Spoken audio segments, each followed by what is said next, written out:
Hey there. My name is Logic, and we're up to the Logic Republic conversation. Today, basically, shall be talking about the nature of humanity and to what extent can we say human beings are good or good enough. So the idea is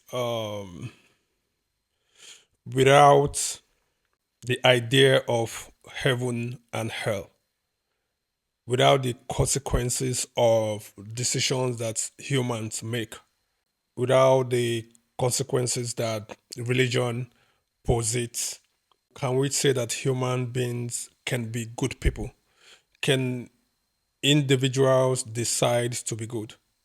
How possible is it for people to become good people?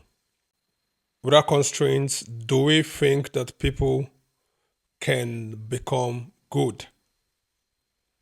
If you look at the world, you would see that people pretend to be good because there's the idea of punishment. Without going to hell, without going to the prison, can people get to the level where they are mature enough to decide that they want to be good people? These are the conversations. So, if you look at a society, you will discover that the reason why people are fairly good, why a lot of people comport themselves, is because of the idea of going to hell. So the fear of going to hell is why people tend to be good for those that are religious. Then for people who are not even religious, the reason why a lot of people comport themselves is because of the fear of going to the prison. So a criminal in a society damns the consequences of going to the prison, then he or she moves on to commit a crime because they don't care about the consequences. So they show themselves. If you look at that situation and you look at how humans behave, you want to ask, without the idea of punishment, going to hell, do we think that people would even be fairly good? Or the human being would just be an express rendition of the totality of the animal kingdom? To what extent can we say the human being is refined, is intelligent? The human being behaves different from animals in the bush. To what extent can we say that? So, animals in the bush do not have law. They don't go to the prison. They don't have law that keep them at bay. They react and act based on instinct. Humans on the streets, humans in the society have laws. They have prison and they are aware of the consequences of their actions. So if you look at it critically, you would discover that humans are not entirely better than animals in the bush. The difference is that the ones in the bush are not aware of any law. They don't have law in place and they don't seem to have prison or a clear cut punishment for their species. So they react and act on instinct. But even within the instinct that they react from, you could see that there is a level of restraints from how they act. They obey nature, let's put it that way. They obey nature, they follow patterns. So, how then do we quantify the human instinct? How do we quantify the human intelligence? Because with law, with prison in place to check and punish those who offend or disobey the law, with the concept of hell by established religious entities, with all the mechanisms to prevent man from becoming unmanly, with all the structures in place to prevent human beings from behaving unhumanly. Humanity is still at a state where you can hardly see the humanity in them. So, do we not see that our instinct is nothing different from that of animals in the bush? Of course, it is, if you look at it. So, the idea that we are somewhat far intelligent than animals in the bush is really not entirely true. What we enjoy is the luxury of awareness, understanding our environment. And based on this understanding, we are able to create laws. Based on this understanding or awareness, we are able to create prison to hold offenders of law in place.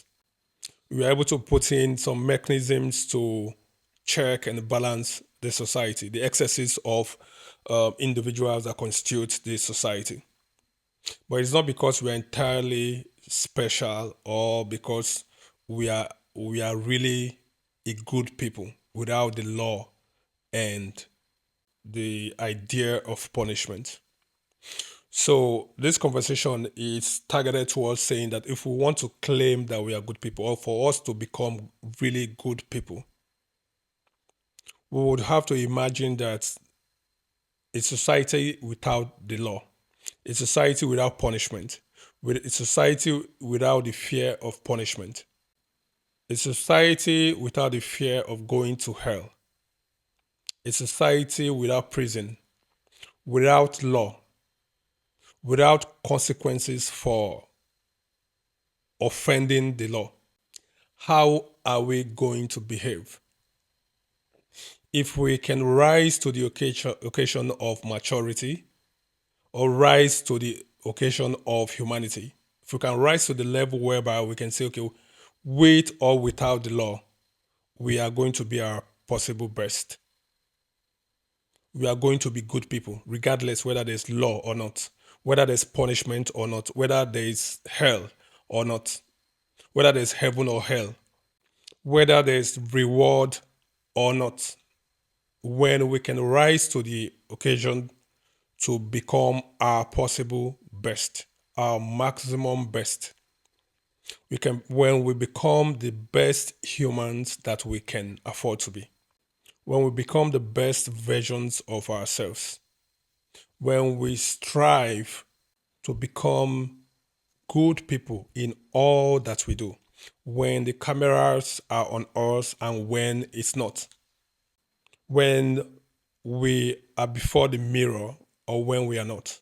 It is when we try to be good people that we actually can say we are good people.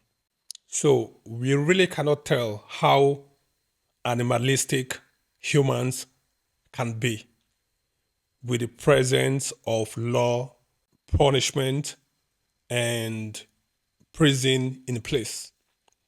When we can tell or we can measure how good humans are, it is when we temporarily or imaginarily kill the idea of law, punishment, prison, and hell. So we need to stop living a pretentious life.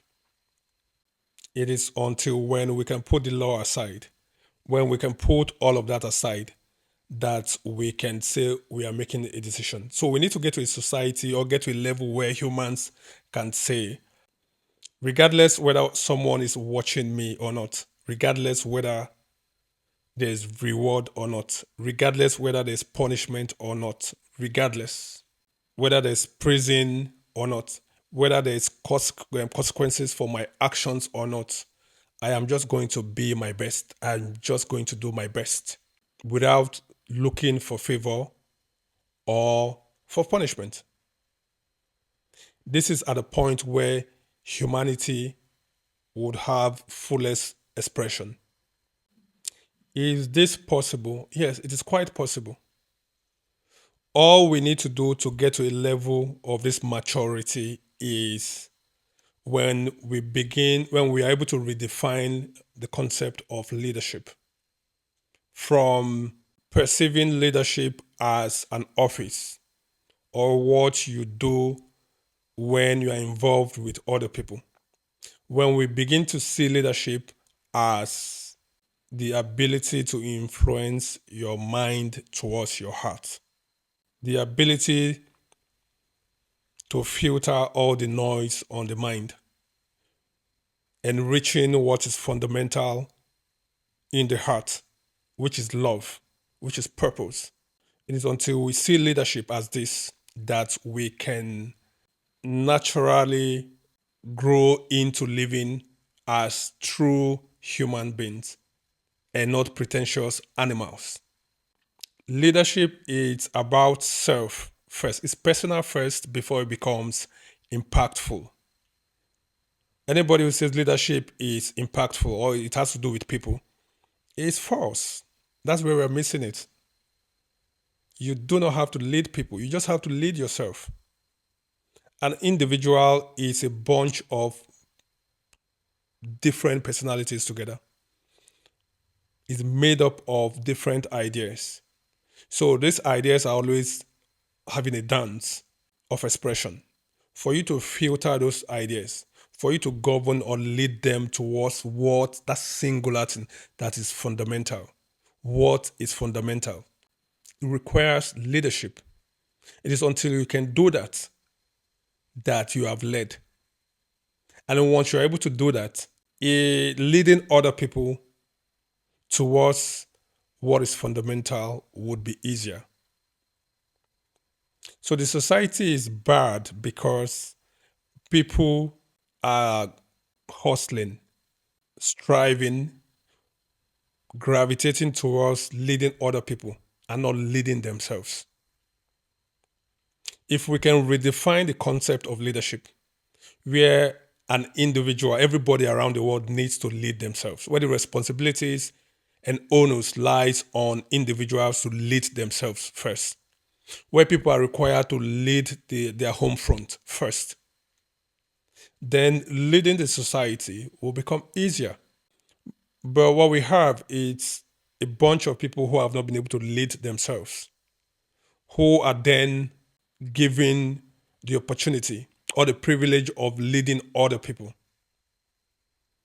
This is where tragedy lies. So, a society that confuses influencers for leaders will rot in the hell of familiar negotiators. We must be able to define what is leadership and what is influencing. Leaders are different from influencers. You can be an influencer and not a leader. But for you to be a leader, you must possess the ability to influence. You must be able to influence your mind towards your heart first before you influence other people towards greater common good. This is what we are saying. So until we can question, until we can ascertain how truly good we are, without the law, without prison, without the concept of going to hell or heaven, we really cannot say that we are good people or humans are a good species. If the only reason why you do good is because of the consequences of not doing good, then you are not a good person. This is the conversation. If the only reason why you have not unleashed your dubious self, why you have not unleashed your criminality, why you have not unleashed your animalistic self, is because of the idea of going to hell or punishment. then you are really not a good person. Then you are really not different from an animal. So the difference here is one is aware of the punishment, the other one is not aware of punishment. The one that is not aware of punishment does not behave. The one that is aware of punishment pretends to behave. That's the difference. So the society I'm looking forward to, the logic republic that we are proposing, that we see, that we talk about. You are not good, you are not well behaved because of the law. You are not well behaved because of the punishment, because of the idea of going to hell or heaven. You are well behaved because one, you choose to behave. Secondly, you behave because you have come to the level of maturity where you know that the ideal thing for you to do is to behave. Thirdly, you are well behaved because you know better. So, our approach towards attaining a logic republic might be through the auspices of understanding, knowledge. When you know better, you do better. When we know ourselves, it becomes easier to know other people. Or it puts us in a position where we are better placed to understand shared adversity and shared meaning. And unless we do this, the idea of greater common good becomes quite difficult to achieve.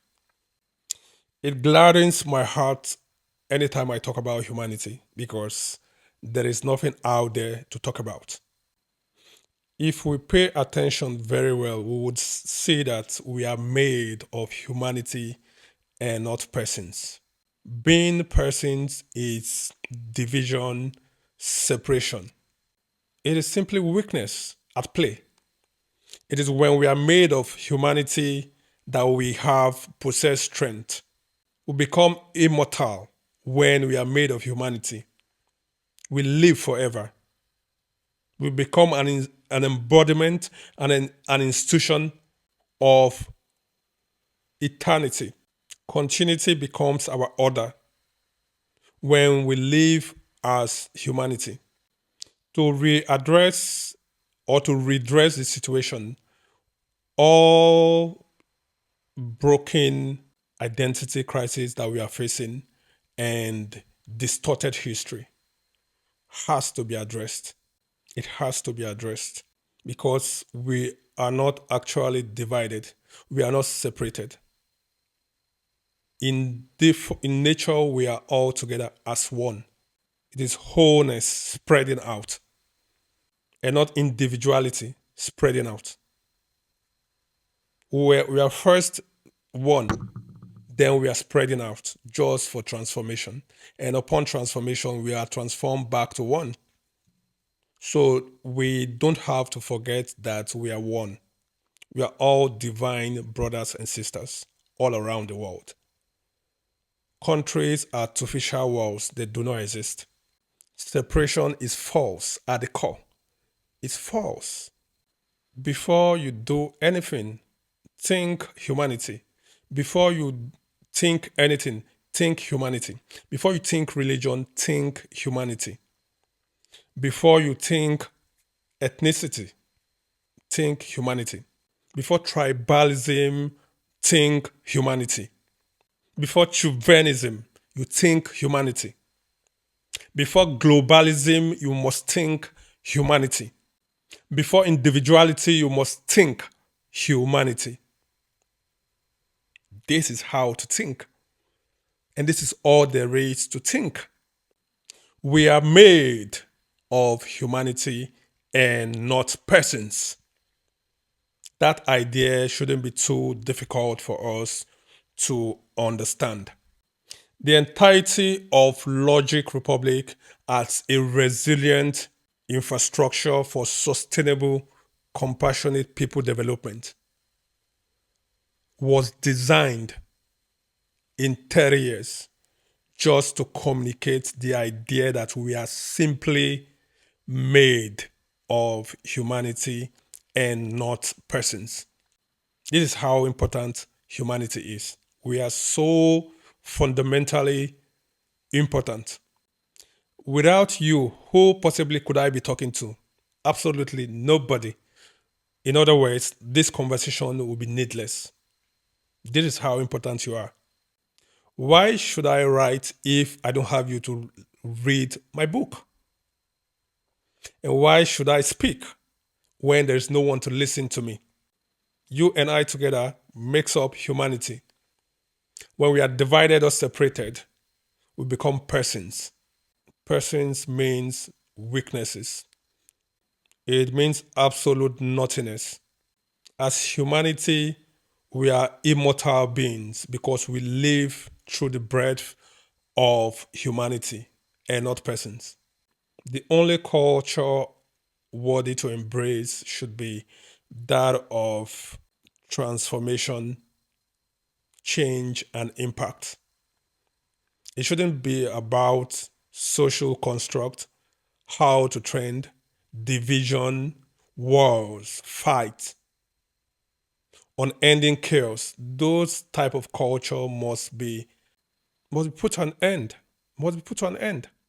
Love is not a foreign language. It's not something that we should be looking forward to.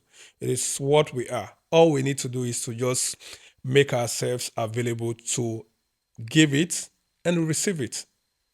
That's all that we need to do. Just position ourselves to love and to receive love, to be loved. Simple. That's what we are. Love is all that we are. Hate is not our nature. It is the corruption of the real way of what we are. That is what we call hate. Evil is not our nature. It does not exist because it is not independent of its own. It exists by the virtue of corruption of good, of who we are. That is what you call evil. To have an all good society is easy, but we cannot live in that society with the current state of mind that we possess. We must be transformed to live in that type of society. Good is possible. We must be transformed. There has to be a mentality shift, and that is why some of us are speaking. We cannot have an all good society when we are only pretending to be good because of punishment, because of reward, because of the fear of going to hell. It is not possible. An all good society becomes easily possible when we choose to become good, regardless of the profit, the benefit, the reward, or the punishment. When we strive to become good, when we see being good as our nature and not something that we have to do because of reward or punishment. When our localized self becomes good before the globalized self, this is when we are wearing the uniform of an all good society. An all good society becomes possible once we get to the level of maturity where leadership becomes all of us, over 8 billion people living, see themselves as leaders and not followers. I have to lead myself. You have to lead yourself. Everybody has got to lead themselves. When they begin to lead, when we all begin to lead our minds towards our heart, this is where leadership begins from. When we have led ourselves successfully, anybody who arises from our collective to go and lead us would then lead us properly because they have fundamentally led themselves first. This is the idea of leadership. This is the requirement for an all good society. I do not find anything in the entire world worthy to discuss or to talk about. The only thing that is worthy, deserving of my time or anybody's time, if you look at it critically, it will be humanity. Because humanity contains abundance, wealth, peace, prosperity, you and I, everybody. It contains endless possibilities. When we are outside of humanity, then division, chaos, unending wars, supremacy, the fight to be heard, the need to invade, the need to possess, to take advantage of all of this negativity, negative energies and vibrations, then arise. So I want to close this conversation by saying that we are made of humanity and not persons.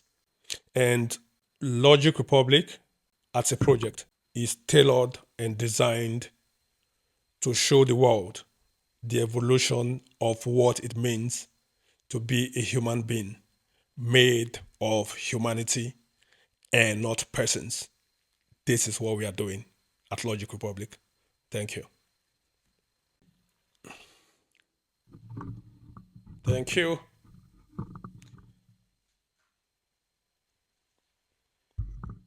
I see this as an opportunity to be alive today to talk about humanity. This is all I've ever imagined. And as history has it, it turns out exactly, not exactly, but ultimately how you have it imagined or figured. So, humanity is all that I have ever imagined and figured. Guess what? Here we are. Humanity over persons. Logic Republic. A resilient infrastructure for sustainable, compassionate people development. This is a life book. I have taken 30 years of my life from a place of absolute neutrality to design this solution. And more than anything else, it is fulfilling knowing that I'm alive and in good shape, in my right senses, and I'm able to put all of this together to present to the world. For me, this is dream come true. This is the only reward, if at all, that I look forward to, and I'm fulfilled doing this.